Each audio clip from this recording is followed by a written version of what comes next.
Monsieur le Président, welcome.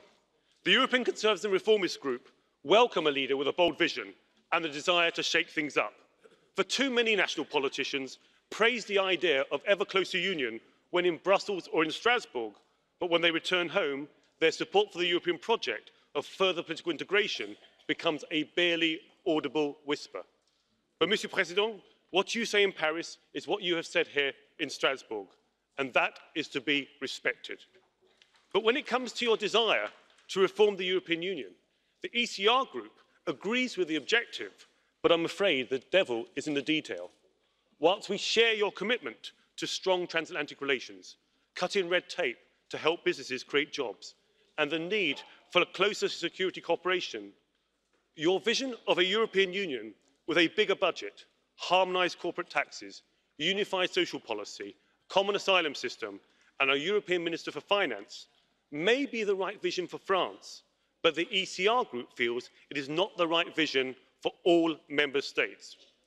And while there will be many in this chamber who see you as a saviour of the European project of political integration, many outside this chamber do not want to see an EU dominated by just one or two large member states. They want national leaders to find common solutions which are agreeable to all member states. But what you propose, Monsieur le Président, is revolutionary. But rather than sleepwalking, to use your phrase, towards your goal, it should be presented to voters across the EU with an honest disclaimer, in large letters, bold and underlined, that member states will become less and less sovereign as the EU becomes more and more sovereign, as you wish to see. And all politicians need to be careful. You talk about temporary taxes, but I'm reminded of Ronald Reagan's line that there's nothing more permanent than a temporary government programme. The growing dissatisfaction amongst voters has not been because the EU has too little power, but because it has too much. And despite this power, it has failed to secure the greater stability and prosperity that was promised. Countries signed up for cooperation in key areas of mutual interest with their EU neighbours, not to see more and more decisions made in one city, the other side of the continent. Mr. Macron, we understand why you are seeking to regain the initiative. My group agrees that the European Union has drifted for far too long.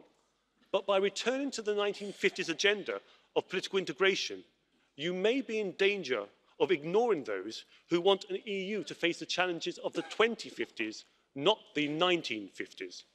And that is why the ECR group believes that the EU should facilitate nations to cooperate where necessary, but return powers to member states and local communities in areas such as immigration and social policy. But when countries do agree that an EU solution is the best solution, all countries should stick to the rules, not pick and choose as we saw with the Stability and Growth Pact or with a Dublin regulation on asylum. The ECR group believes that common sense proportionate regulation rather than more political integration will allow businesses, farmers, fishermen and entrepreneurs to compete in global markets. But we also ask for more honesty. We ask that richer Eurozone governments be honest with their voters, that their taxes will be transferred to the budgets of poorer Eurozone countries, possibly forever. For that is the way that currency and sustainable currency unions work. Like your movement, Mr. Macron, the ECR was established to offer an alternative to the long-standing and stale political establishment in the EU. We've appreciated your honesty about your ambitions here today. And while I may be one of a number of MEPs who will not return to this chamber after the 2019 elections, the ECR group will continue to fight for a vision of a reformed European Union. We will continue to oppose calls for ever more political integration. But where there is common ground, the ECR group hopes to work with you to shape a reformed European Union, which respects all member states and their citizens. Let me just end on a more personal note. As our two nations, the UK and France, work together with the US in Syria, supported by our European and international partners, can I thank you for your cooperation and hope that our countries will continue to act as partners where it is in our interests to face global challenges together. Thank you.